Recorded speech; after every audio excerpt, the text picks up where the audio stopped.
we know how the world is changing, how a lot of things are changing around the world. And we find out that as those things are changing, it is also impacting the way we do a lot of things, our professions, and teachers are not left out in this change that is taking place. And whatever is happening is that the time has gone when you find out that what determines where you work or how you do your work is your own environment. But now we are living in a digital world where we are saying that the world has turned a global stage. Why, if you are a teacher in Bonny or a teacher elsewhere,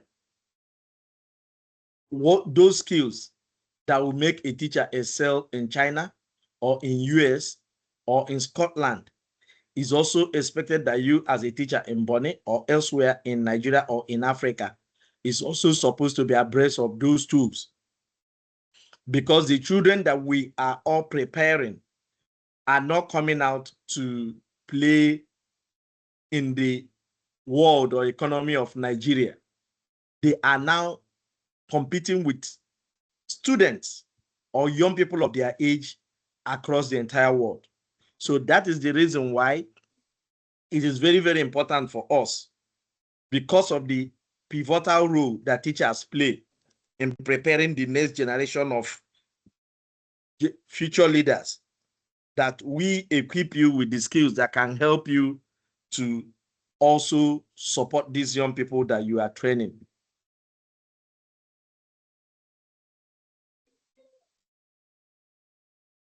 So what are we looking at? We are going to be looking at empowering educators in the digital age. And the things we are going to be looking at today is that this discourse, which is what it's going to be, because it's not just going to be about me, I'm going to be sharing, and we all are going to be part of the conversation and ask questions where it's necessary. And this is going to be a comprehensive guide on how to integrate technology into your teaching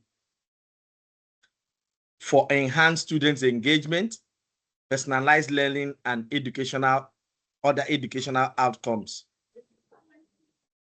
So what are we going to be expecting? So how can we talk about ICT in education?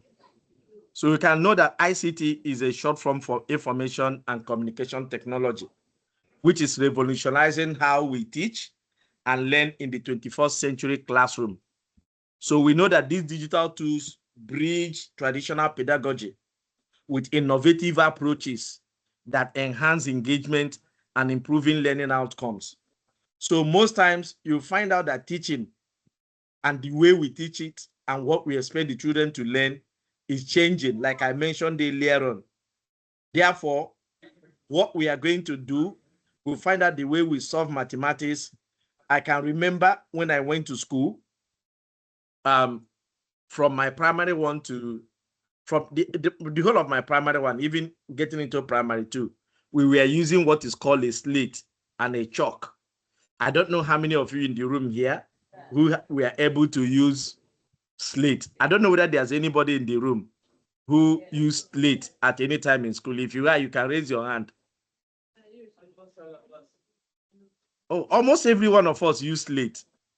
Oh, that's great. So I have people in my generation here. So you find out that those days, that was what we were using, and we will use slate and use chalk. By the end of every Friday, we will use charcoal to darken our slates so that they will help writing to be legible the new week. And with that continue to a point now where we find out that even you find out that sometimes now, if you are talking to some of our children or some of the young people in school today, some of them the slate will even sound strange to them.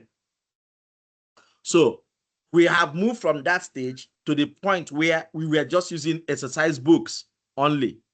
But we have moved to a point now where we find out that most young people are now using tablets and other digital devices to do those work that we used to do with slate. So how will you feel if you walk into a class as a teacher now and you're telling young people, please, when you're coming to school on Monday, come with your slates and with your chalks? You find out that you will sound funny. So that is the same way. And I know that there's a myth where we are thinking that because of the availability and how easy it is to access, a lot of people think that having digital devices like tablets and even the smartphone that we use, that when young people are using it for academic work, we think that it is something for rich people. But one of the things we want to do is to make teachers to know that as this generation is going, you've seen how I have traced it from the time we are using chalkboard to books to tablets now. We are also going further to where most of us are hearing artificial intelligence, where a whole lot of those things that we are moving forward to other devices that are going to be faster, cheaper, and smaller than the tablets that we are seeing today. So if these developments are moving and times are changing like this, and you as a class teacher who is a critical stakeholder in the training and raising of our young people is not catching up with it, that is where we will say that something will be wrong with the system.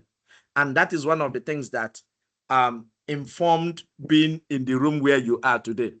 So what we are looking forward is that we are going to be sharing with you tools, devices, and softwares that you can leverage no matter wherever you are to make teaching and learning to be interesting for young people.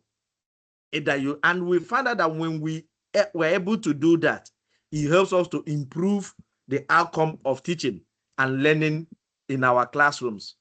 So when we talk about information and communication technology, it encompasses a broad ecosystem of educational technology. So you can talk about the hardware devices, which we use in the classroom, which we are going to be mentioning as we go forward. We are going to be looking at educational software and application. We are going to be looking at what we call learning management platforms, and we will also talk about digital content creation platforms.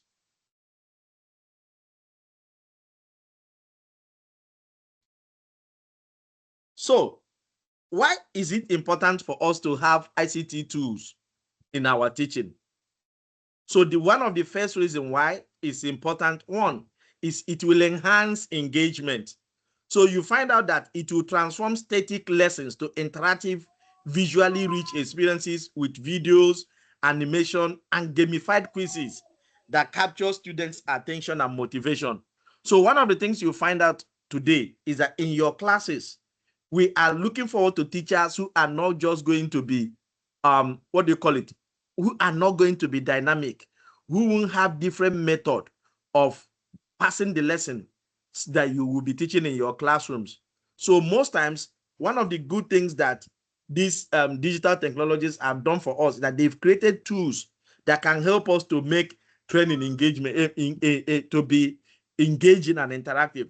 For example, as I'm talking about this to you now, if I'm in the class and I'm talking about the evolution of writing materials that we've used, I'll be able to get a picture of a slate and a chalk, get a picture of an exercise book and a pencil, get a picture of a tablet, get a picture of a gamified board.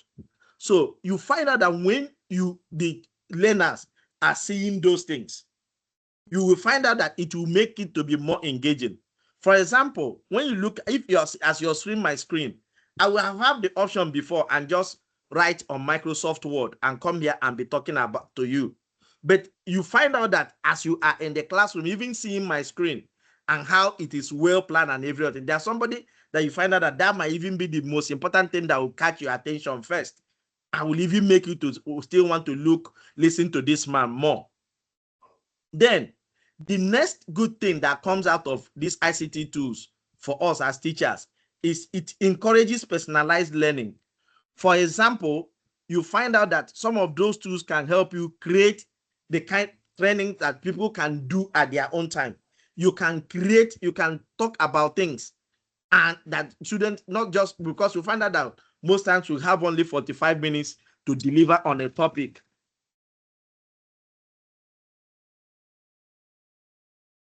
So we'll have only 45 minutes to deliver on a topic.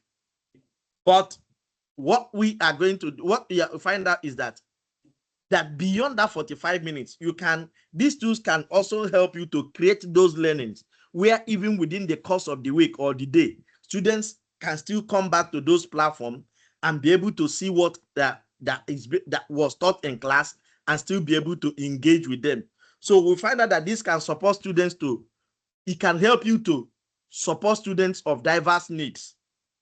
And you can find out that it can also help students who don't catch up with the speed of learning in class to also go back to those platforms and learn at their own progress and at the rate of their own abilities. Then another thing is that it will help assessment to be efficient.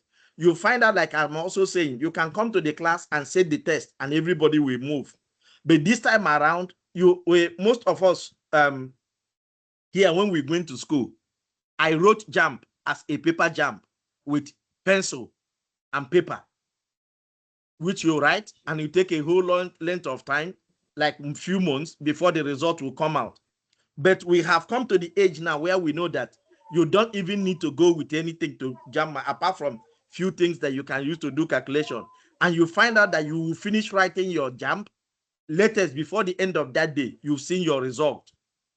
And what is making that possible is assessment tools that have come into the education technology ecosystem. And we find out that we also have some of those tools that you can equally use in your classroom to make assessment. Because I find out that me as a teacher those days, we find out that if you are teaching a class of 50 persons and you set an exam, it can take you how many days to combine teaching and also marking those scripts. Can take you almost a whole day or 2 days. When it's even, let's say, when it's even exam time, and you are unlucky to have a class that is even more than that 50, and you have all those papers put together. For those of us in primary school, you have a class of 50 persons, and you are teaching them 10 subjects, and you have these 50 times 10, which is like 500 sheets that you're going to mark, plus the other work you're going to do. You find out how tedious that is. But some of these platforms now is that you can use them and set those questions, and students can go to those platforms and answer those questions. And the answer, even the system will automatically get the answers and score the students once you've just set them in the automatic mode. So these are some of the reasons. Then the next thing is a resource expansion. For now, you know that when you want to teach a course or a subject, because of the access to YouTube, because of the access to Google and all these other platforms, and because of the access to your smartphone that is connected to the internet, you can resource and get a plethora of information concerning that topic that can make you give the students wider options of what to know about a particular subject. So these are some of the reasons, these are some of the benefits that we are getting from integrating information and communication technology into our teaching methods. Then, so you find out this is part of the anatomy of technology in the enhanced classroom, is part of what I have also discussed earlier on, is how modern classrooms now are integrating this hardware. They are bringing tablets, they are bringing smart board, where you don't even need to use chalk to write again. All you just need to do is to press a button, and you can use your finger and be pointing at things, and the board will keep moving. So that is how technology is helping. If you're seeing my screen, you can see those students in the class. The teacher is using a smart screen, and the students in the class, you are not even seeing only one or two places where you're seeing paper. They are using their tablets, and you find out that they can connect to a lot of resources from that place while they are in that classroom. They can look out for resources and find out conversations around that particular topic that is being treated in the class, and get opinions and what people have said about it from different areas of the world, because they have access to the internet and they have access to digital devices. So what are some of the key hardwares? Like I mentioned, if you can remember, we talked about hardware components of the education technology tools. We talked about the software and the applications. We talked about assessment tools, and we talked about lesson planning tools. So these are some of the examples of hardwares that you're going to see in the classroom. I talked about interactive whiteboard. When we go back to, so these are the board you're seeing there is what we call an interactive smart board, which is where you find out that most of the subjects have already been preloaded into that whiteboard. So all you need to do is that you want to teach English, you click on English the same way you have applications on your smartphone. English will come up and you will go to the particular topic you want to treat or the particular chapter you want to do. And all those things will be scrolling on the screen without the need for you to dirty your hand with charcoal or chalk, or even not using markers to write on ordinary whiteboards again. So now, so those are some of the things you can see in most digital classrooms is interactive whiteboards. So we talked about teacher tablets. Most times now we see portable devices where teachers can preload courses, subjects that they are going to be teaching, and which can also help them in preparing their courses. So, and make resources available and controlling those materials. Then you can also see other in classes where we see projectors and cameras, which help us to, had it been I was physically, maybe I would have been using a projector to be projecting my lesson this evening. Then the next thing is internet connectivity infrastructure. In most of those classes, you will see modem, you will see Wi-Fi modems that can help give access to the internet. So all these things are part of the hardware tools that you can see that can help us to make a classroom digital. Then I looked at it. I'm going to be sharing this material with my friends at Cedars Productivity Centre. What you're going to do is that, because of time, and I find out that most of you don't have access to devices there, I have some resources in this material, which after you can go back and use them. Some of them are YouTube videos that you can watch. Some of them are other examples that when you go to them, you will see more practical examples of the things that I'm talking about here.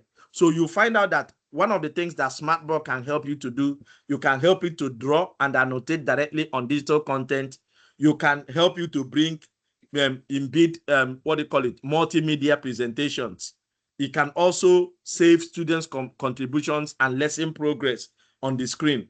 And you can use multi-touch gestures to object manipulation. So which is what, like when you look at that teacher on the screen, you will find out that there is no marker and there's no other thing. So that board that she's standing in front of has everything that she's going to be teaching.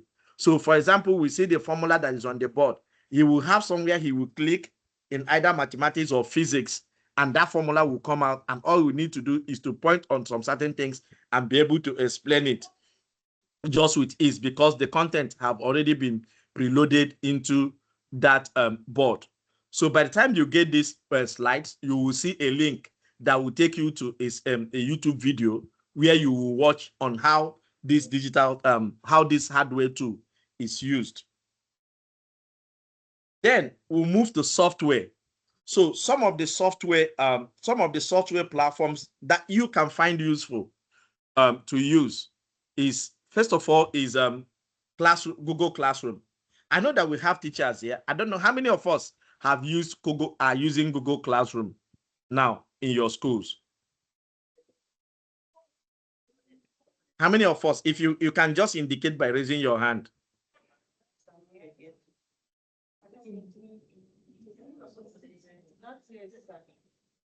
Hello? Not yet, sir. Not yet. We used it just during COVID-19. Okay, it was just during COVID-19. Okay, how many persons used it during COVID-19? Okay. So I want to ask a question. See, you use it during COVID-19. Why are you no longer using it? Why do you stop using it?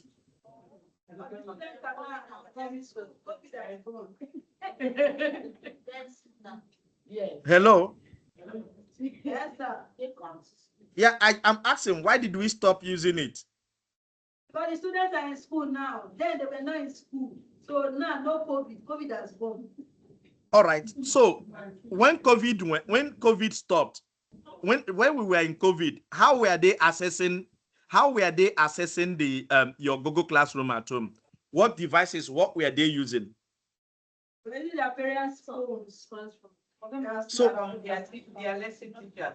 exactly. Do you see why? I have a reason for asking these questions. Do you know that what COVID did? Let me give you an example. In my office, we used to come to work from Monday to Fridays before COVID. During COVID, we all went home and we were working from home.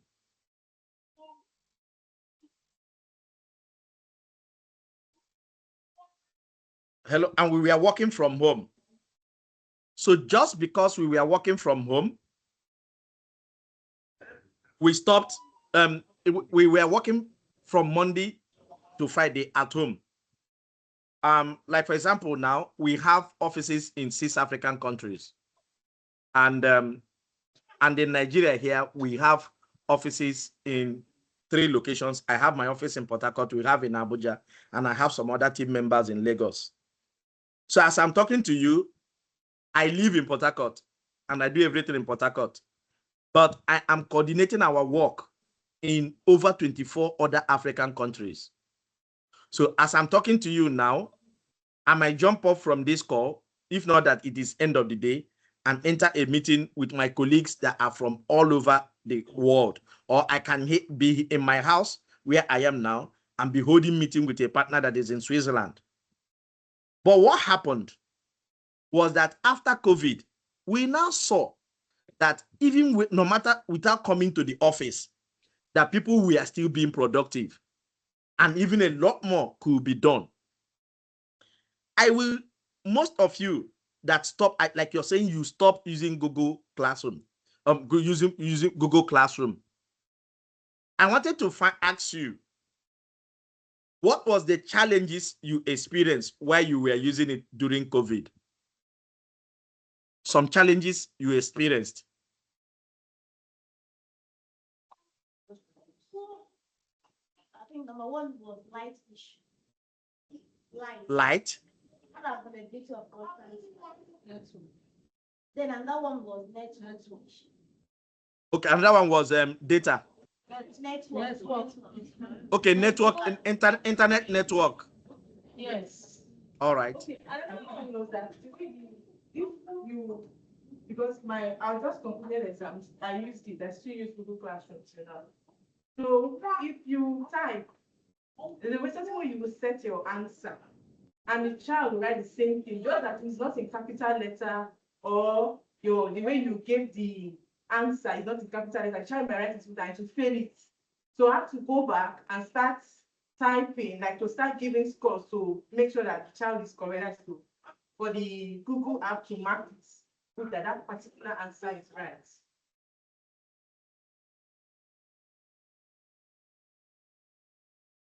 All right, thank you. Just give me 5 minutes. Let me.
So I'm so sorry. Thank you for your patience. All right. So can you hear me now? Yes, sir. All right. So what I'm saying is, most of these things that you mentioned, I don't know that you can compare it because I know that I don't know whether it has changed. I know that one lesson in the school from one period is always 45 minutes. I think so, depending on either secondary or primary. I think it's 45 minutes. All right. So exactly. So you find out that most times you will not be able to finish everything you want to do within that 45 minutes and also have the children to also do the assignments. True or false? True. Exactly. So that is where Google Classroom comes in. So you find out that even before coming, if you set these questions once, if it's a class that you teach every year, you might find out that if you set these questions and get it correctly, like when that thing happened and you found out what was the mistake, all you need to do is okay, this is the mistake, you correct it. And once you corrected it and you have that structure, you find out that every time you are teaching this class going forward, you won't go through this process of writing, cleaning, and waiting for these children. They can even learn. Like I'm just giving an example of my son that is in primary 4 in the school in Port Harcourt here. Once he comes back every evening, they have all their class lessons in Google Classroom. And he knows that once he comes back, he will just pick up his tablet, go there and check, and they will tell them the ones they've uploaded. And he will do. And the teacher, when you come back tomorrow, the teacher will take his time at his own liberty to mark it. So you find out that, and that is not just for setting, what do you call it, question and answers. You find out that even now that they are about writing exams, they use Google Classroom to upload revisional questions and materials on that platform. The students can go home on their own. All the teacher needs to do is just to follow up because once they open it, you will know those who have opened it and those who have not opened it so that you can follow up with them. So it saves you a lot of stress of having to do all those things physically in class with the limited time that is available to you. So one of the things why we are doing this is that by the time you leave, this is not supposed to be a class where you come and collect certificate and go. What we are saying is that as we are sharing these experiences, these are things you're going to go back and explore in your classes and see, because by the time you start using them, it will make your life easy and it will also give the students independent time. Because there's one thing I found out is from my own teaching experience, because we want to finish everything within that 45 minutes, there are some students in the class that are not as fast to be able to do those things. And most times we rate them with those, because we find out that even in the class, there are students that can learn and react at different paces. So this one can use the remaining 5 minutes and answer those 5 questions. And we say, who has finished? And we look, a class of 15, 10 has finished. And we say, stop, let's move over to the next class. And we are cheating the other 5. But if we can upload this on Google Classroom and allow them to go home, even this one that is slow will take their time to be able to do that work and submit it, and you'll be able to get that feedback. I don't know whether this is making sense to us. So for us, these are these are part of the things where we are saying, when we understand the benefits that are in deploying these tools, we'll be able to appreciate how they will make our life easy and also help our classes. You remember when we talked about improving the level of engagement and also helping participation of students in the class and the course that we are teaching.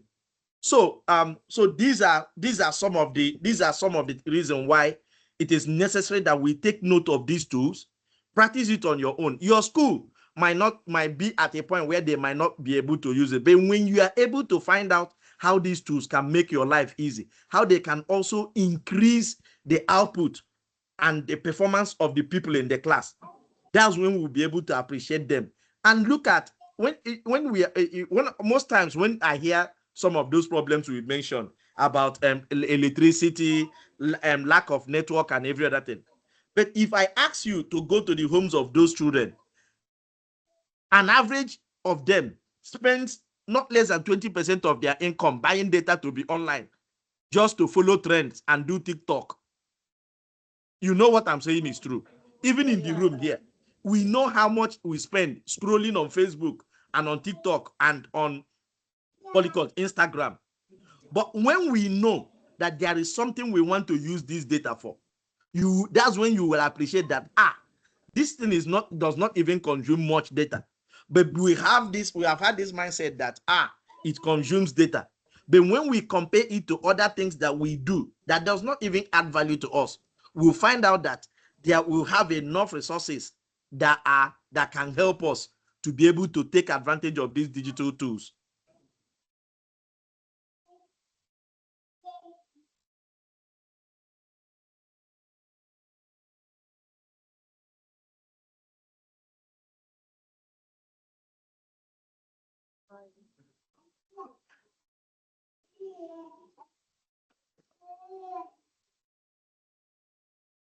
So that is it for Google Classroom. So we will be encouraging us. One of the things why Cedars is doing this thing for us is that by the time we go and we try these things, we'll be able to give us the opportunity to come back and say how we can help, how we can improve on them, and how they can help make our work easier and our output more productive. Then the next one, this is for a learning management system. Like you remember, we talked about learning management systems earlier on.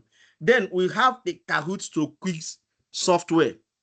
That one is basically for running tests. So that one is basically for running tests. So if we had a lot of people in the room or have some devices, I will have done an example. This is where you can create a quiz or a question and put multiple answers, and it can appear in devices of other people who you have given the code, and they will be able to use from their own end and answer the questions easily. Then we have the 𝗙𝗂𝗏𝗊 platform, which you can use. That's a platform that can help you to use videos. For example, you want to teach, let me give an example. You want to teach geography, and you want to talk about rocks, and you want to talk about the kind of vegetations. So this platform can help you upload videos that can help you do visual presentations of the things that you want to do. And another thing it can also do is that it can help you to also upload video content of lessons, and students can go watch those videos, answer questions that are set on it. And the good thing about it is that once you put it on, as students are doing the activities, you can monitor it and see who has watched the video, who has answered the question, and who has submitted their essay. For the sake of time, like I also said, when you go down on this page, you will see a link that will also take you to a page where you will, because I gathered these resources together, knowing that we might not have all the time to be able to watch these tutorials. And that's why I'm sharing this material with Cedars. They will share it with you. But please and please, for your own sake, click on these links and look at these tutorials. They will be able to help you to have a clearer grip and knowledge about these tools. Because let me tell you one thing we are doing here. Most times, a lot of people are not doing well with their work they are doing. First of all, it's because they don't even know that these tools exist. And where you know that they exist, a lot of people don't even know why they should be using them. So please take advantage of these tutorials that I've shared the links here, and you'll be able to make use of them. This was demonstration about the Google Classroom that we talked about earlier on. So some other tools that I can also introduce you to and encourage you to look them up as a teacher that can help you with your work. The first one is Pharaoh Robots. So this is a programming robot that teaches coding concepts through hands-on activities and play-based learning experience. This one is for those who teach computer. If you're in secondary school, because I know those of us who are in secondary school can remember that federal government just improved the curriculum, why AI and coding have been added to the curriculum of secondary schools in Nigeria, and even some part of it to, I think, to primary school from primary 4. They've started adding those things to the curriculum. So these are some of the things as a teacher, you need to be ahead of your game. Now that let me tell you one of the things that usually happen. You find out that with the introduction of these new things now, we won't have a lot of teachers who have these skills. But you being able to explore these platforms and be able to get these skills will make you to stand out among other teachers in your school. And that will make you to be in demand. Then the other one is that what we call the little bits. And then there's this one we call Desmos. And these are, I think for teachers, we know what is the full meaning of STEM. Can anybody tell me the full meaning of STEM? STEM. STEM.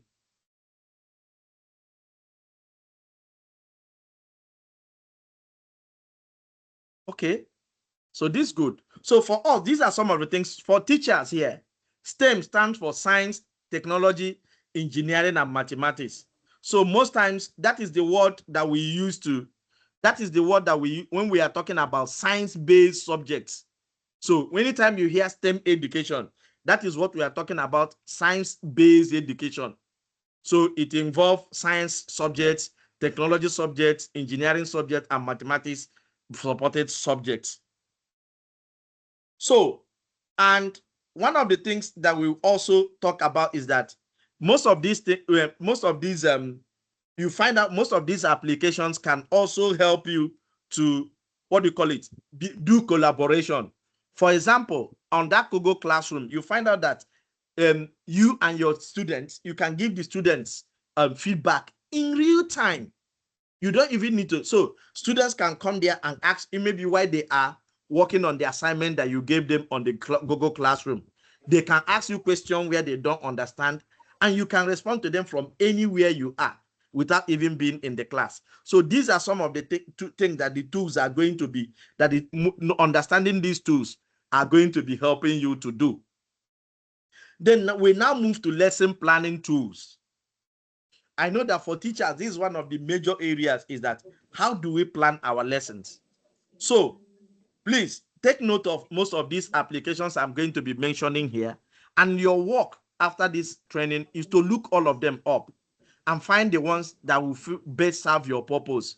So we have some of the lesson planning tools that we have is we have digital planners. And one example that you can look at is the one called Planbook Edu. So it can help you create, store, and share lesson plans with integrated curriculum standard and resource attachment. So just go and look up Planbook Edu and look for it. Then for note collection, you can use Evernote.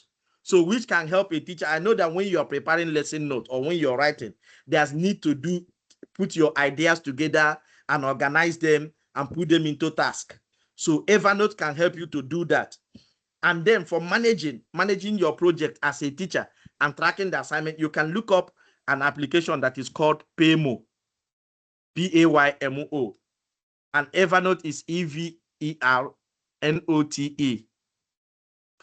In as much as I'm just doing this material is going to be shared with you. So these are resources that you should look up and get yourself acquainted with, because they can help you. They can help you to do have appropriate lesson planning. Then I have mentioned earlier on about assessment and collecting feedback. So please look out for an application that is called Socrative. You will also explore Google Forms. And then there's another application called Quizizz. How many of us in the room, teachers here, have Google email? Or you have a Google account? You can indicate by raising your hand. You have a Google account. And how many of us here, you don't have any email at all?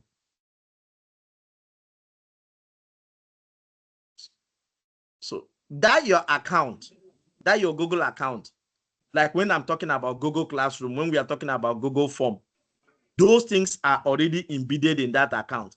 That account you use to open email is not just for email only. Most of all these other resources that we are talking about are in that account. So one of the things I will also let us know is when you go back today, go and sign into your Google account and explore most of these platforms that we are talking about here, because getting acquainted with them are some of the things that are going to help you to start taking advantage of them.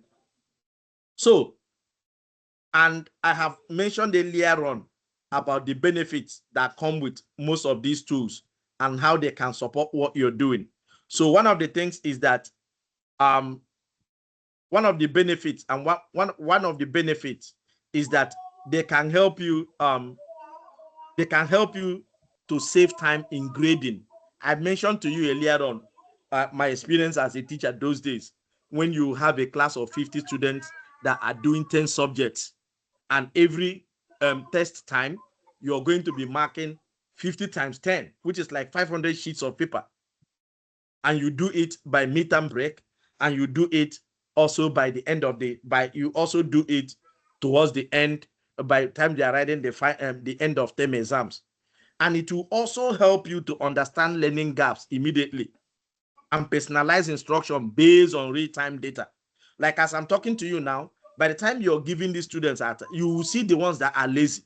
You will see, because you're seeing what you have time to know what they are doing. So that's some of the benefits that comes with using these digital tools. So because I don't know whether there are questions in the room before I continue, because at least it has been looking that I've been talking. Questions? All right, if there are questions, I see somebody is raising their hand. My question is, so you can come closer to the mic, or where the laptop that you're using to so that I can hear you clearly. Okay. So my question is, can you hear me? Yes, I can hear you. Okay.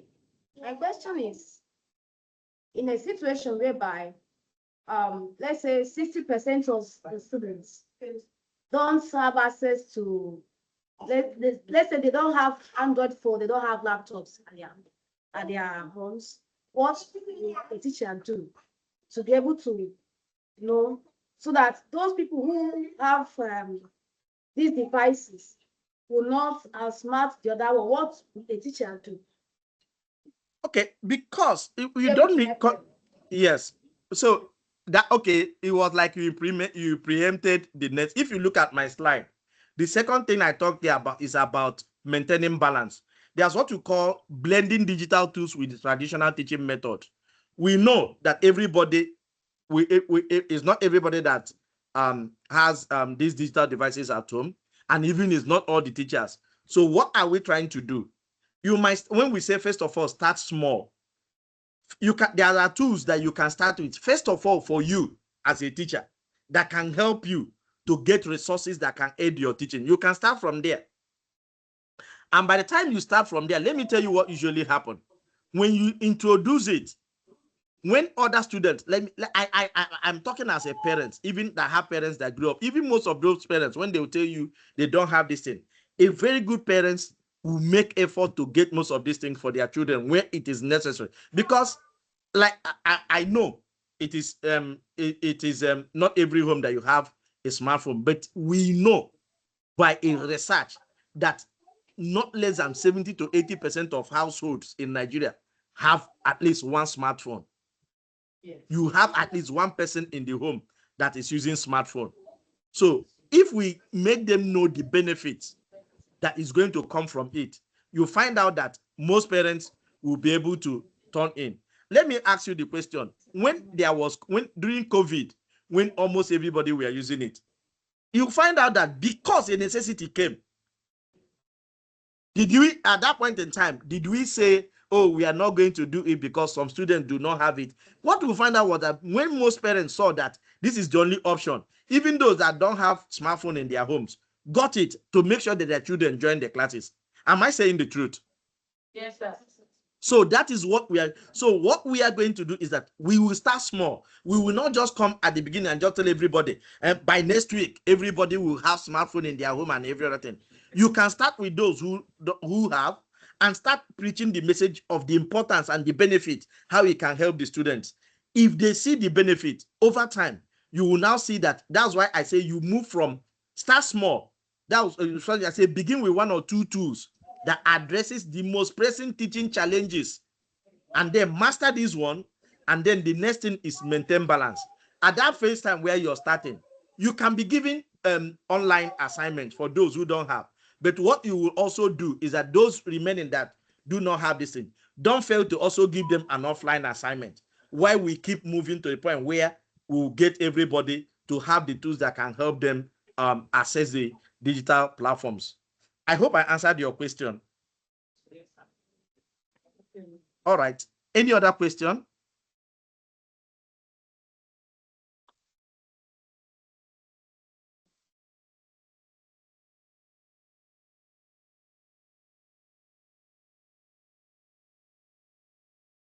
All right.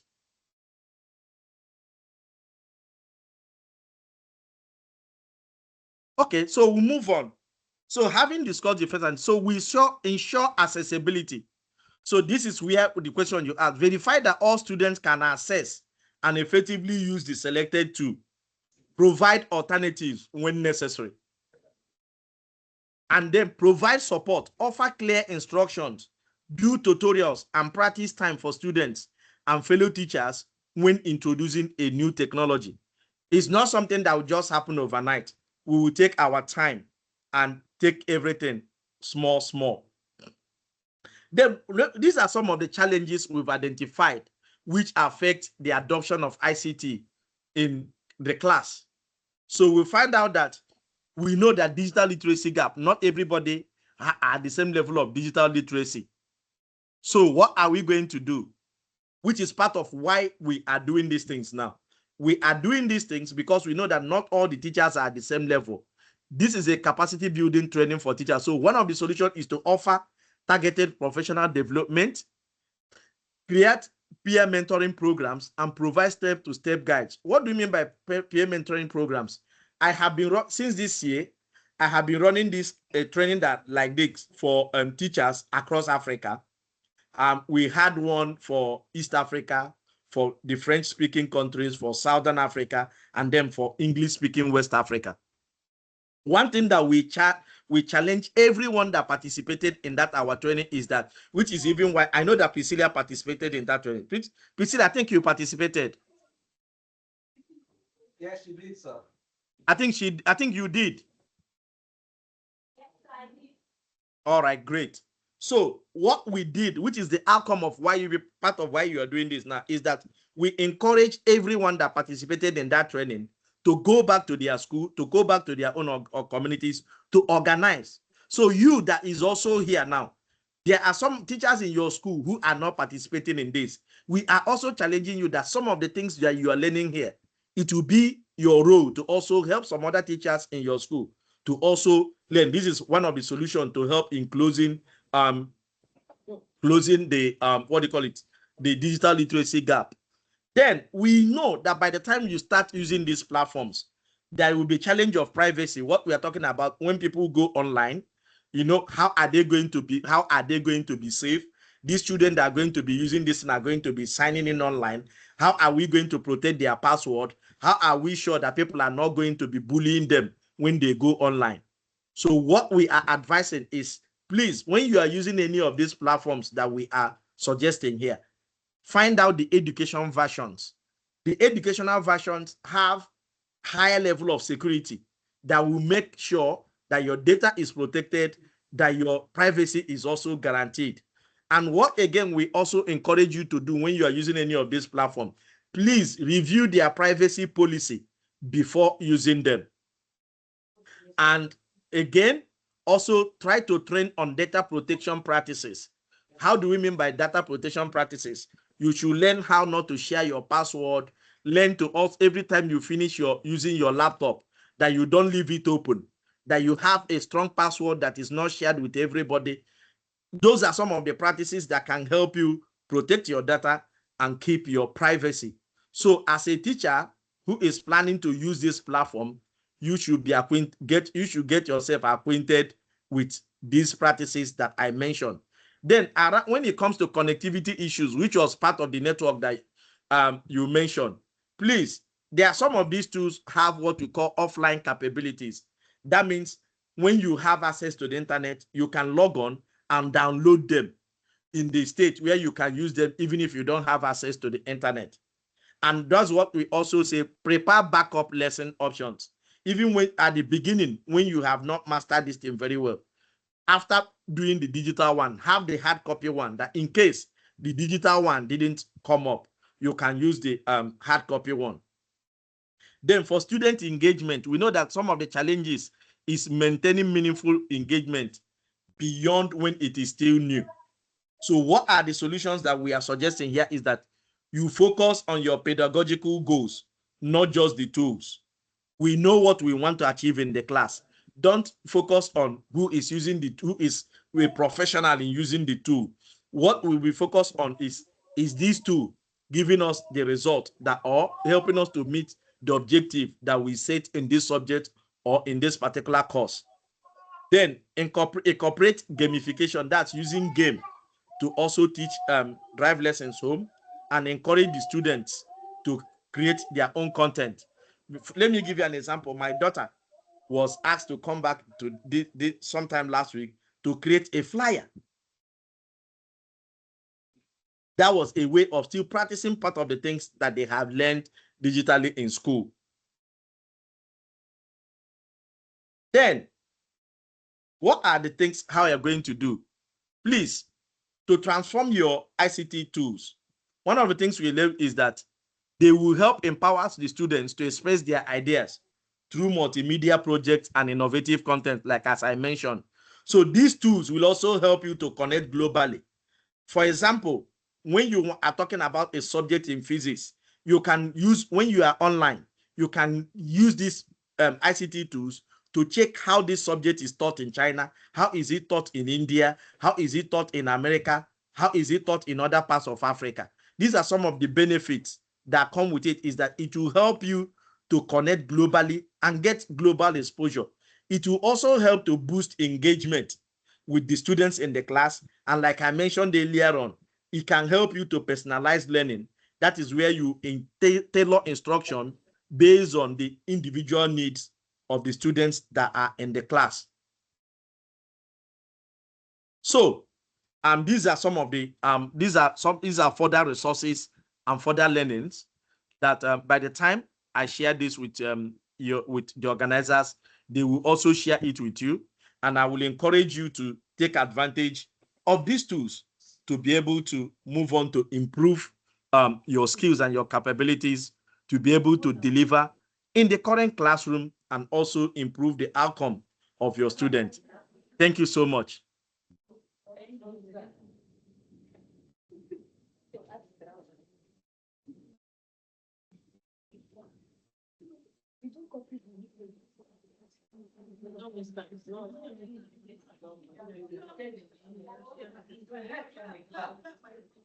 So, Desmond and Priscilla, I think we are at the point where questions.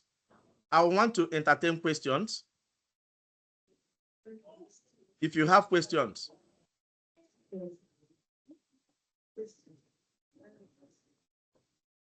Okay. Does anybody have any question?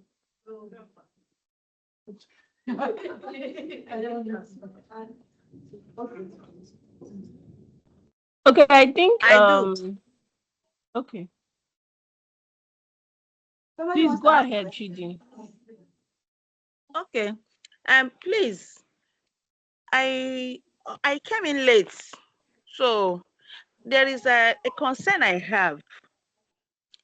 Although, Mr. Hayes, I heard when you talked about Google Classroom. In a situation whereby I want to cover a large number of teachers, I want a large number of teachers from about 10 schools to acquire this knowledge. How can I drive this lesson home?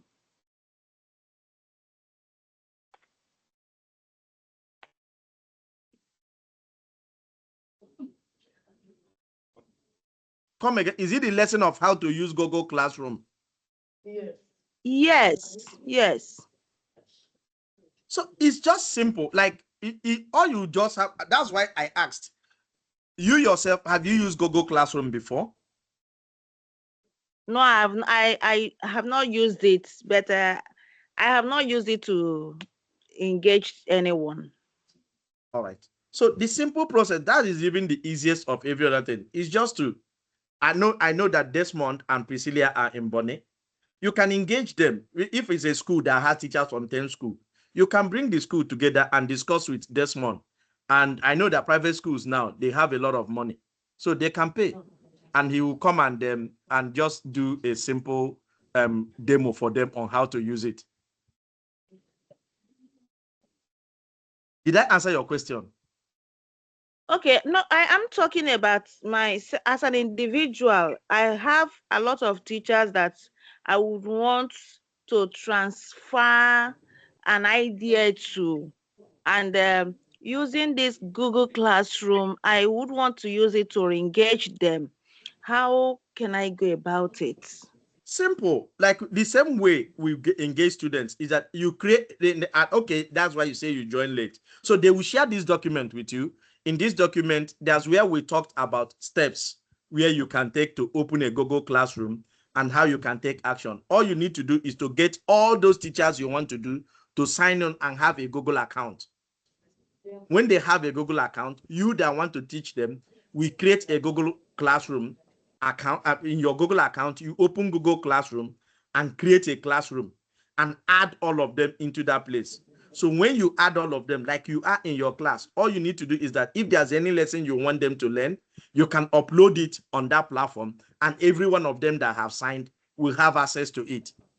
And you can equally have a section where you can conduct what you call assessment, to ask questions or ask people. They even have the Google Classroom has a chat section that looks like as you have in WhatsApp, where people can come to ask questions and say, okay, I see while learning this thing, while learning this, see questions that I have. Thank you so much, Mohammed. Another option is, which is even part of the resources I shared on the platform. If you look at it, you can equally go to YouTube and click on how to use Google Classroom. Definitely, you will see more than 1 million videos that will also put you through on how you can use Google Classroom. I hope this answered your question. Yeah, thank you so very much. All right. So Thompson, I'm seeing that I see your hand is up. Yeah.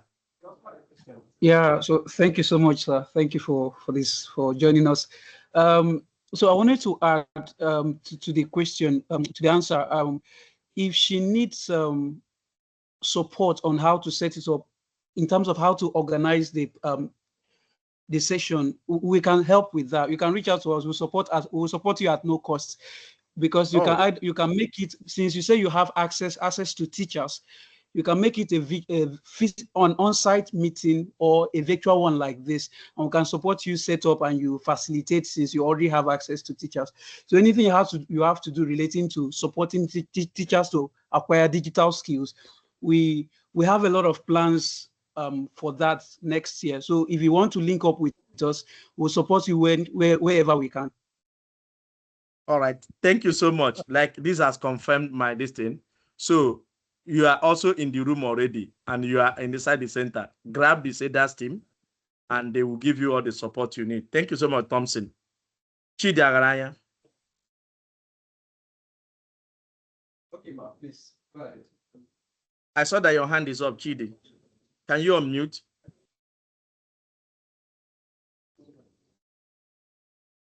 There's someone here with a question, sir. Okay, I'm seeing Chidi's. Okay, since Chidi's. So, do you have any hand inside the room? Yes, sir. Okay. No, I only wanted to say thank you. I only wanted to appreciate Mohammed for his contribution and support. All right. Yeah, thank you. All right. Okay, my name is 𝗪𝗲𝗏𝗧𝗲𝗏𝗃𝗲𝗍. So I want to find out, like, some of our schools, we don't have all these things. So how do we help these children? So the most important thing that happens, the most important thing that happened is, one of the things we are doing is also equipping you first. So we believe that, forget the students using because most of the things we talked about here now is the first thing start from you yourself as a teacher. How do you use the smartphone that you have in your hands? So how you can start helping the students is, if, let's say, the quality of your lesson, the knowledge that comes from your lesson is that you are the one that, maybe the way you teach, the way you set your questions and every other thing in the class change is different from the other teachers. It will get the attention of even the owners of the school. It will even get the attention of the parents. And you find out that by the time they start seeing that progress that comes from the quality you're bringing because of the skill, it will even make the school to say, can other teachers get the same skill that this person has? And from some other teachers, you can even, by that time you have started getting attention, you can move to the point that, even these things, we can even make the students to start having it. Like we mentioned earlier on, we know that everybody, that we are not at the same place or at the same pace. But what we are trying is that start small, which was that very important. You can even start by your teacher, that you're using the knowledge you've got today and access to the tools that we expose you to today, exploring them and seeing how they can help you to improve your teaching. From that, you can move to the level of, and by the time your lesson starts improving, you have already started helping the students. Because most of what we are talking about is not getting everybody, both the student and everyone, to start using this. Is like, if we equip you first of all, and the quality of your teaching in class improves, you find out that even the students, we have indirectly helped them. I don't know whether this answered your question. She said Mary Rose. yes. Okay. All right. Do you have any other hand?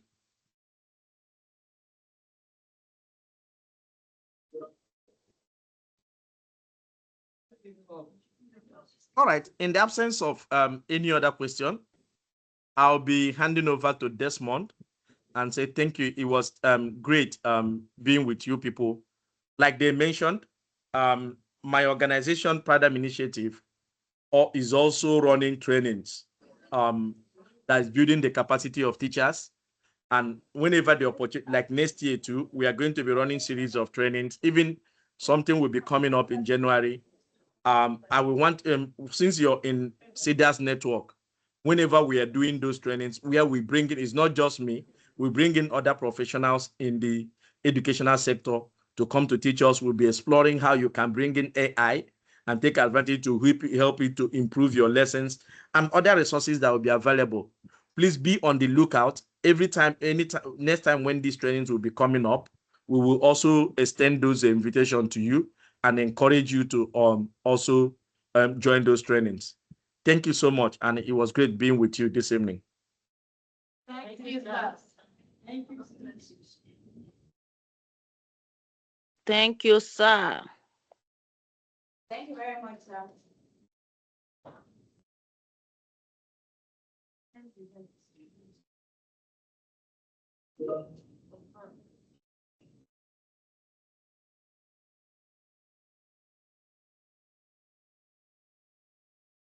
So Priscilla, I think I can sign